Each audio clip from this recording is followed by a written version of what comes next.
Efésios 3, verso 14.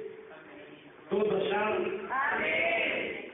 Diz assim: por esta causa me põe de joelhos diante do Pai, de quem toma o nome de toda a família, tanto no céu como sobre a terra, para que, segundo a riqueza da sua glória, vos conceda que sejais fortalecidos com poder, mediante o seu Espírito no homem interior, e assim habite Cristo no vosso coração pela fé, estando vós arraigados e alicerçados em amor, a fim de poderes compreender com todos os santos qual é a largura e o comprimento, e a altura e a profundidade, e conhecer o amor de Cristo, que excede todo entendimento, para que sejais tomados de toda a plenitude de Deus.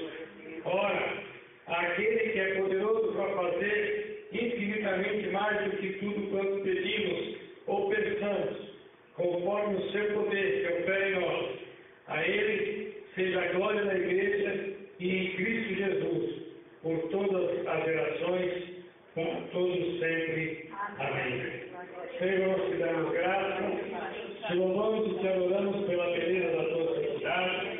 Te agradecemos, Senhor, nesta hora pelo privilégio que temos de estarmos aqui na tua casa, que tu possas nos estar nos usando como instrumento das tuas mãos, instrumento de amor, de graça e de paz.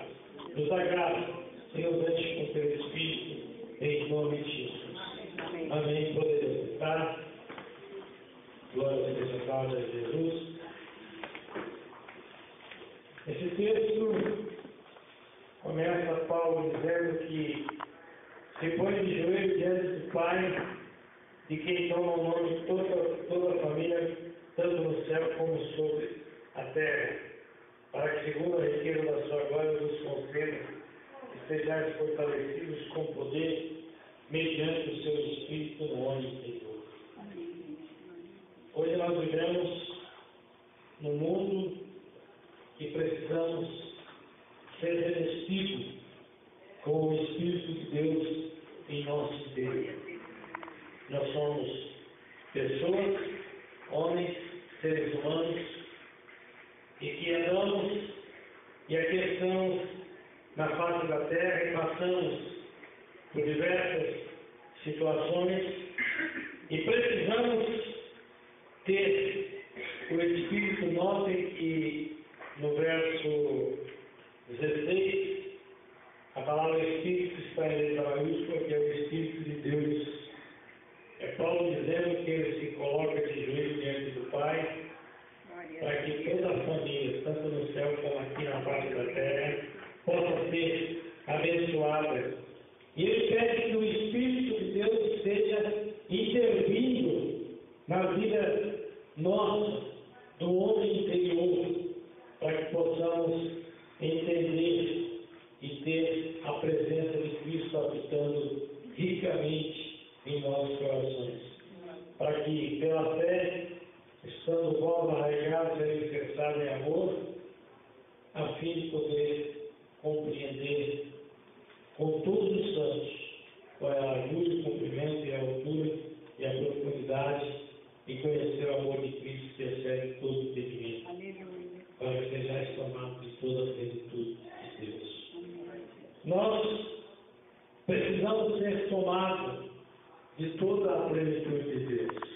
E para isso, nós precisamos também entender que a nossa vida aqui na face da terra precisa ser sustentada pelo poder de Deus.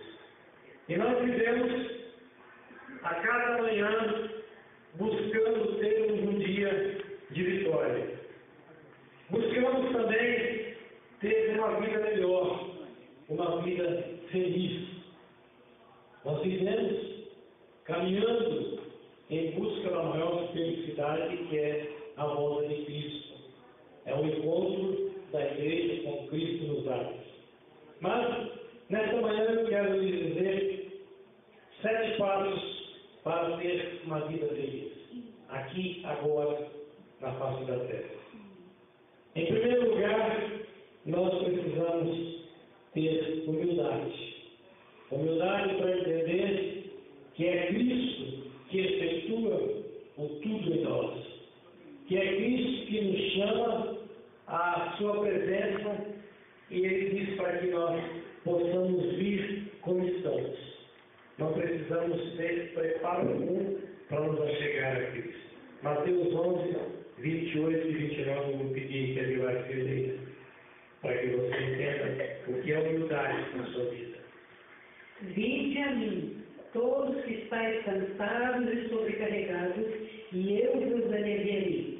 Tomai sobre vós o meu jugo e aprendei de mim, porque sou manso e humilde de coração, e achareis descanso para a vossa alma. Aleluia. E aprendei de mim. Esse é um texto que nós conhecemos muito, que nós recitamos, mas que precisa ser bem observado. Jesus disse: olha, vinde a mim, vós que estáis cansados e sobrecarregados, e vos aliviarei. Não tenha vergonha de se achegar aos pés de Cristo. Não fique importunado de forma alguma, porque olha, hoje é mais um dia que eu tenho que me achegar a Cristo. Ele quer que isso seja feito. Isso é uma demonstração de humildade do ser humano em busca da presença de Deus na sua vida. Senhor, eu sei que não estou aguentando mais. Eu preciso ir mais além, mas as minhas forças estão se exaurindo. Aí o que eu tenho que fazer? Correr aos pés de Cristo. Ele nos chama para isso. Ele nos desafia para que nós venhamos a Ele. Não tenha nenhum tipo de preconceito, ou de medo, ou de receio de se achegar a Cristo. Ele diz: vinde a mim, porque Ele diz: eu sou manso, o meu fardo é leve, o meu jugo é suave. O fardo maior Cristo já carregou. Hoje cabe a nós simplesmente dizer: Senhor, estamos aqui. Eu careço da tua graça e da tua misericórdia sobre a minha vida. Eu preciso ir mais além, mas para que eu consiga isso, eu tenho que estar centrado em Cristo Jesus. Amém. Então, primeiro passo para que você tenha uma vida feliz é ser humilde. Reconhecer que você é fraco, que você depende da graça de Cristo na sua vida todos os dias. Amém. Não é só quando você aceitou Jesus, quando você se converteu ao cristianismo. Hoje eu preciso da graça de Cristo na minha vida para que eu tenha um dia bem-aventurado, um dia feliz. Em segundo lugar, eu preciso ser uma pessoa que tenha gratidão no meu coração. Eu vou lá para Colossenses 1, do verso 9 a 12. Vamos lá? Por esta razão, também nós, desde o dia em que o ouvimos, não cessamos de orar por vós e de pedir que transbordeis de pleno conhecimento da sua vontade em toda sabedoria e entendimento espiritual, a fim de viveres de modo digno do Senhor, para o seu inteiro agrado, frutificando em toda boa obra e crescendo no pleno conhecimento de Deus, sendo fortalecidos com todo o poder, segundo a força da sua glória, em toda perseverança e longanimidade, com alegria, dando graças ao Pai que vos fez idôneos à parte que vos cabe da herança dos santos na luz. Aleluia. Veja, nós temos que ser gratos. Gratidão é a memória do coração. A pessoa que não exerce gratidão, ela não consegue ser feliz. Pessoa que não sabe agradecer aquilo que é feito ao seu favor, e digo, quando nós dizemos gratidão, aqui nós estamos falando espirituais. Gratidão a Deus por tudo que tem feito. Mas nós também precisamos aqui, na vida secular, sermos gratos uns aos outros. E quantas vezes nós percebemos que pessoas recebem favores ou são bem reconhecidas, mas que não são gratas. Que a gente vê de pessoas ingratas nesse mundo é terrível. Pessoas que recebem muitas vezes um cumprimento, um favor, e que não vão embora como se nada tivesse acontecido, e como se fosse a sua obrigação coração ser grato. Sim, é bom que nós sejamos gratos, mas não quer dizer que você não possa ser grato agradecendo a Deus e a vida das pessoas que lhe é grata. Então, gratidão é a memória do coração. O meu coração tem que ter memória.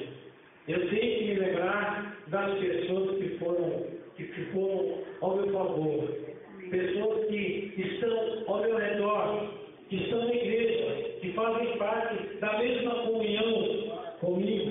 E esse texto é bem esclarecedor, para que possamos entender o que é a graça de Cristo na nossa vida, para que nós tenhamos dias melhores aqui na face da terra. Um dos quesitos necessários para a sua vida, meu irmão e minha irmã, é ser uma pessoa grata. Amém. Então, o que nós mais vemos por aí é ingratidão. Mas nós, como Igreja de Cristo, temos que ser gratos. Não somente ao meu irmão, mas principalmente a Deus. O fato de nós estarmos sobrevivendo nesse mundo, de nós estarmos aguentando os revés que a vida nos prepara, é porque Deus tem sido conosco. Lê o último versículo só para mim, o verso 12, só para mim entender o que é gratidão. Graças ao Pai, que vocês idôneos, a parte de vós que cabe da herança dos santos da luz. Amém. Damos graças a Deus que vos fez idôneos. Idoneidade hoje também está difícil na face da terra. E nós somos idôneos pela graça de Cristo em nossas vidas. Temos sobre nós a responsabilidade de sermos pessoas do bem. Pessoas do mal está cheia aí fora. A igreja de Cristo, todos nós, nos unimos porque nós somos pessoas do bem. E Deus é que nos fez idôneos pela graça dele. Em terceiro lugar, você tem que ser uma pessoa honrada. A honra é necessária na sua vida. Atos 24:16. Eu estou falando de passos para que você tenha uma vida feliz. Por isso, também me esforço por ter sempre consciência pura diante de Deus e dos homens. Aleluia. Consciência pura. Sabe? Eu quando coloco a cabeça lá no meu travesseiro para dormir, eu tenho sono tranquilo. Eu sei que nesse dia eu só fiz o bem. A minha consciência está pura, está limpa. Eu sei que sou uma pessoa que procuro cada dia mais fazer o bem. É a palavra de Deus que nós não devemos cansar de fazer o bem. Às vezes dá vontade de, olha, acho que eu vou parar de fazer isso. Não está adiantando nada. Está adiantando sim. Você está a caminho do reino de Deus. Quanto mais você praticar o bem, mais intimidade você vai ter com Deus. Mais Deus vai se aproximar da sua vida. Mas mais a graça de Cristo vai ser sobre você.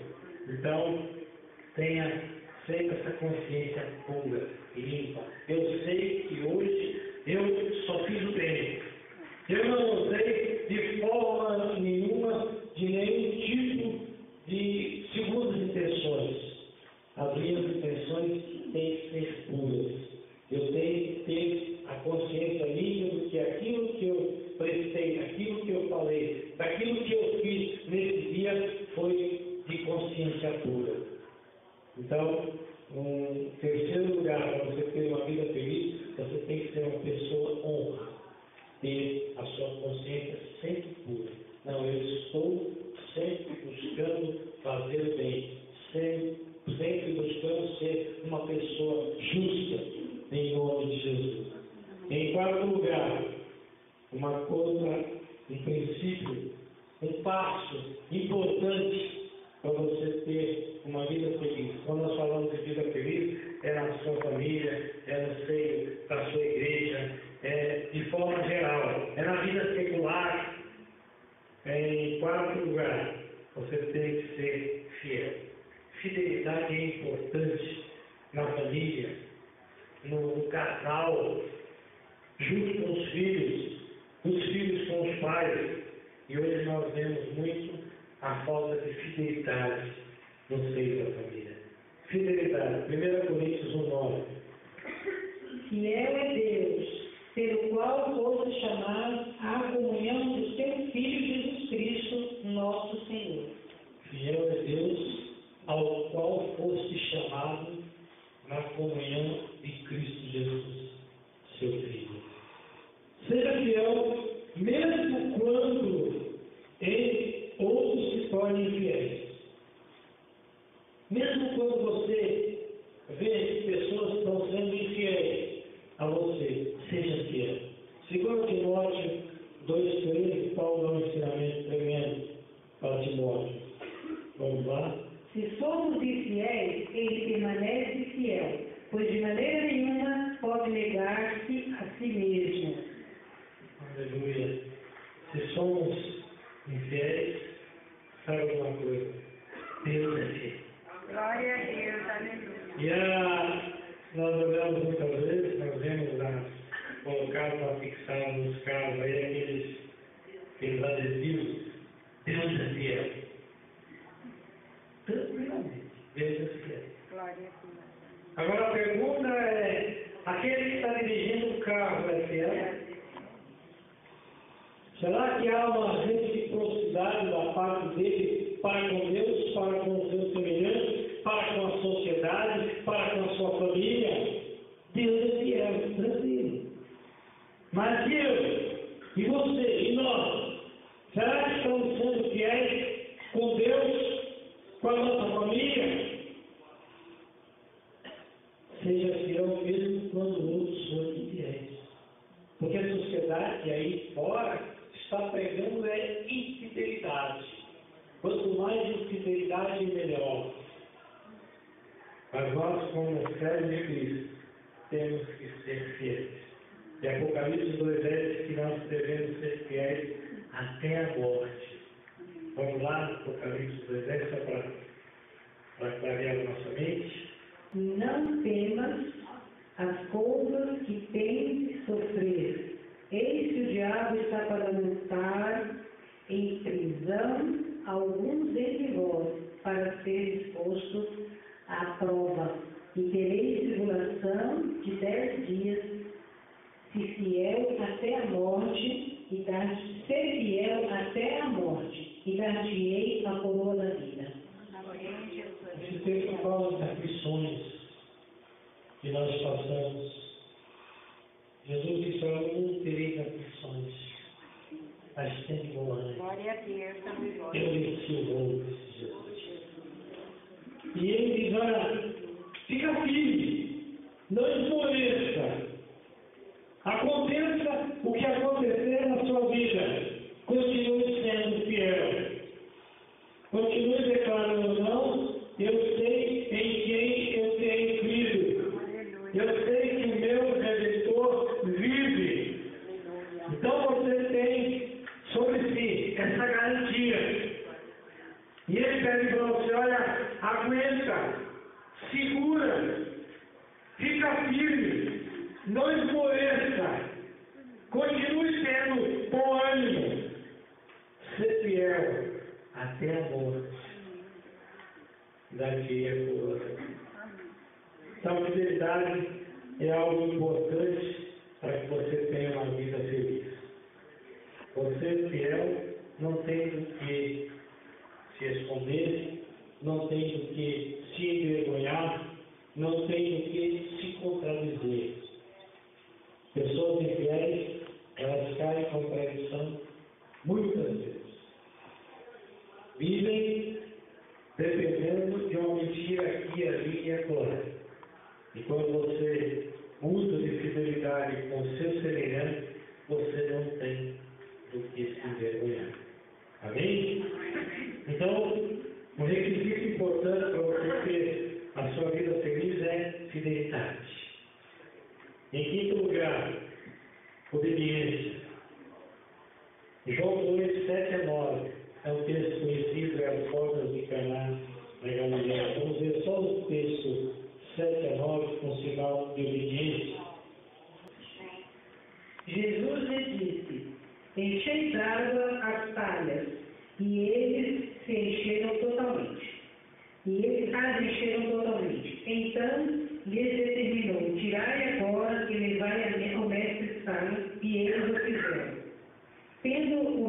estava aprovado a água transformada em vinho, não sabendo de onde viera, se bem que, ao sabiam, os serventes que haviam tirado a água, chamou o noivo. Obediência. Jesus disse para eles: olha, vai lá e enche essas talhas. O milagre estava escondido na obediência. Você recebe milagre na sua vida quando você é obediente. O milagre vem embutido na obediência. O que aconteceu? Eles obedeceram, encheram as talhas com água, e quando foram retirar a água das talhas, não era mais água, era o vinho. Haviam ouvido o milagre que estava escondido no ato de obediência. Se aqueles homens não tivessem feito o que Jesus tinha mandado, não ia acontecer nada. Então esse é o milagre escondido na obediência. Meu irmão, quando você é obediente, saiba de uma coisa: você pode receber um milagre na sua vida. O milagre vem muitas vezes escondido na tua obediência. Então, um dos requisitos importantes para que você tenha uma vida feliz é ser obediente. Obedecer é melhor do que sacrificar. É o que diz a palavra de Deus. Não precisa mais de sacrifícios. Seja obediente. Em sexto lugar, solidariedade. Tito 3:8. Solidariedade. Um requisito importante para que você tenha uma vida feliz. Vamos lá? Fiel é esta palavra, e quero que a não tocante a estas coisas, faça afirmação confiadamente, para que os que têm crido em Deus sejam solícitos na prática de boas obras. Estas coisas são excelentes e proveitosas ao homem. Glória a Deus. Essas coisas são excelentes e proveitosas aos homens. Vocês vão ver que o cachorro é o mais solidário que o rico, pela aparência.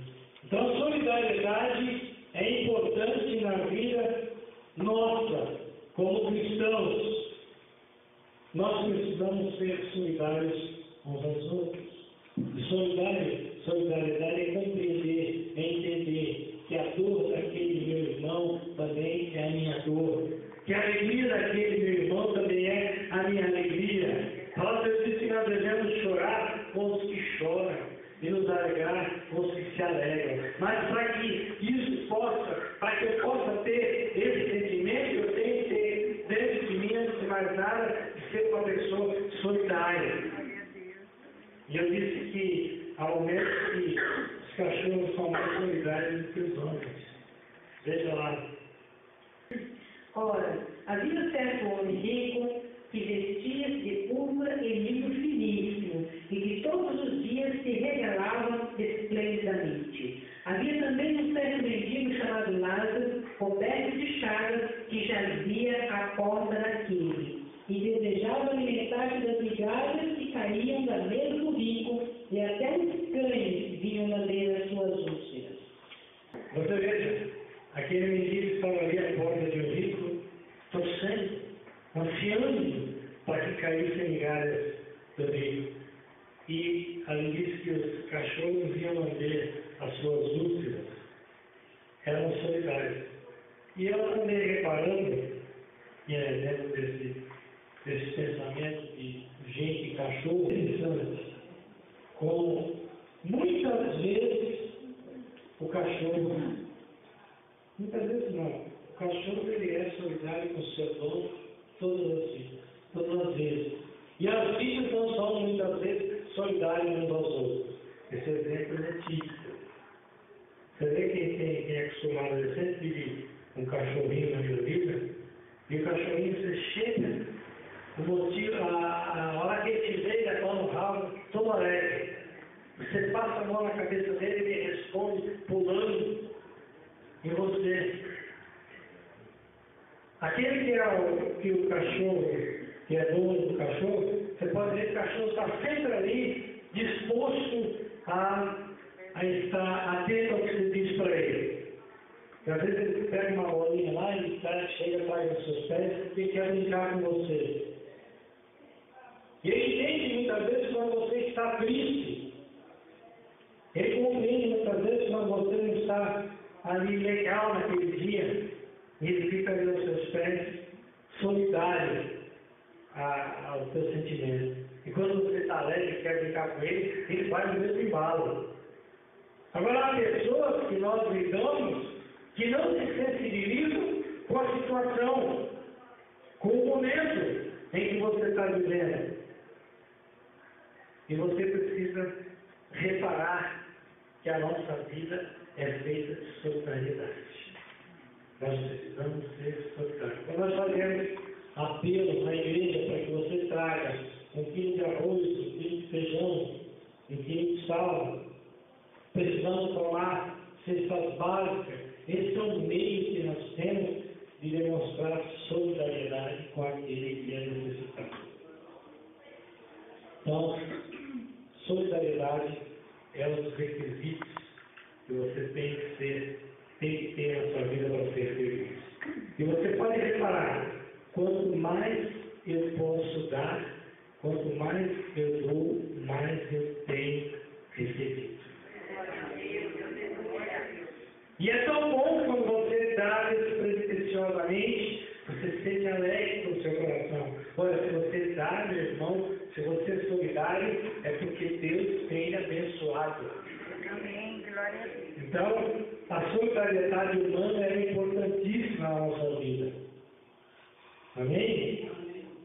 Em certo lugar, para encerrar, que o horário já está indo ali, você deve ser uma pessoa que tenha sobre vós o perdão incondicional. Efésios 4, 32, para encerrar.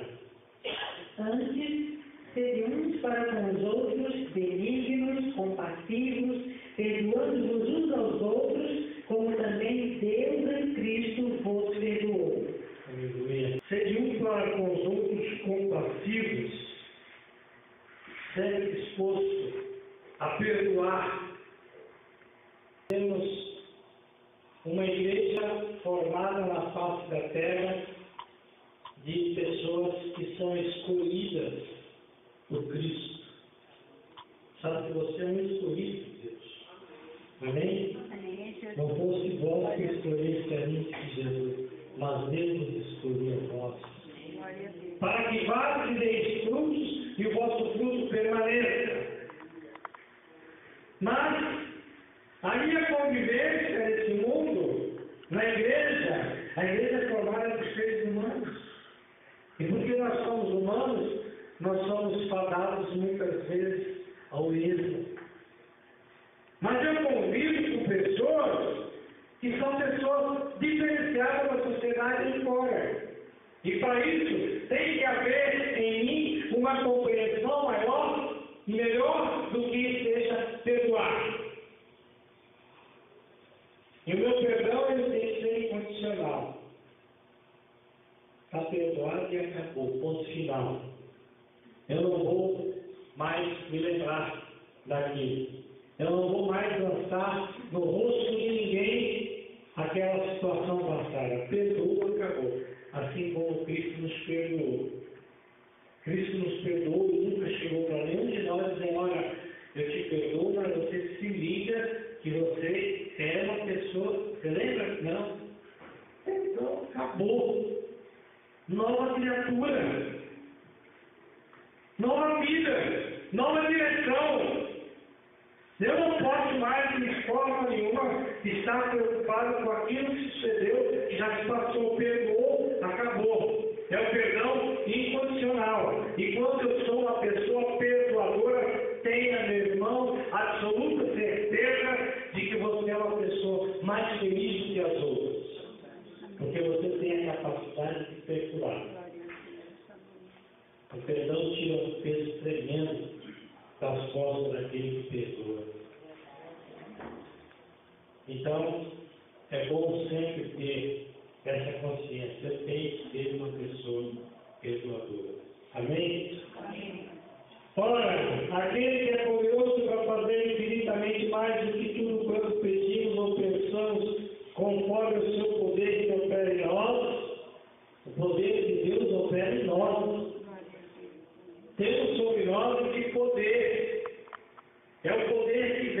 altos céus. Aí ele diz assim, verso 21 de Efésios 3. A ele seja a glória na igreja e em Cristo Jesus por todas as gerações, para todos sempre. Amém. A nossa geração hoje é a geração abençoada por Deus. Aí diz o texto, seja a glória na igreja. A igreja deve sempre se lembrar, a glória é de Cristo Jesus. Na igreja e em Cristo Jesus, por todas as gerações, para todos sempre. As nossas gerações, nós somos hoje uma geração privilegiada, é verdade, por conhecermos a Cristo. Mas a promessa é que essa bênção continue em nossas gerações. E para isso nós precisamos entender e compreender que eu preciso ser uma pessoa que demonstre ser feliz pelo fato de ser cristão. O cristão, ele tem que ser feliz. Cristianismo é fazer com que a pessoa seja uma pessoa diferenciada do que está acontecendo aí fora. E para que eu seja assim, eu preciso entender e compreender que esses passos são necessários na minha vida. Nós temos por obrigação de sermos pessoas felizes. Quando você não tiver motivo para se alegrar, hoje eu estou naquele dia, sabe? Sei lá, entende? Lembre-se, você é uma pessoa salva em Cristo. Você tem sobre si uma promessa grandiosa. Jesus vem te buscar. Você não é um passageiro da agonia, não. Você é um passageiro da alegria. Em Cristo Jesus. Amém? Que Deus nos abençoe e os faça cada dia mais felizes. Em nome de Jesus. Amém? Vamos ficar em pé. Eu quero orar por você. Senhor nosso Deus e Pai, em nome de Jesus, nós te louvamos e te agradecemos por podermos, por isso, Senhor, estamos aqui diante da tua pessoa. Nos renova, nos fortalece, nos enche, Senhor, nesta manhã com teu Espírito e nos abençoa. Em nome de Jesus e para tudo.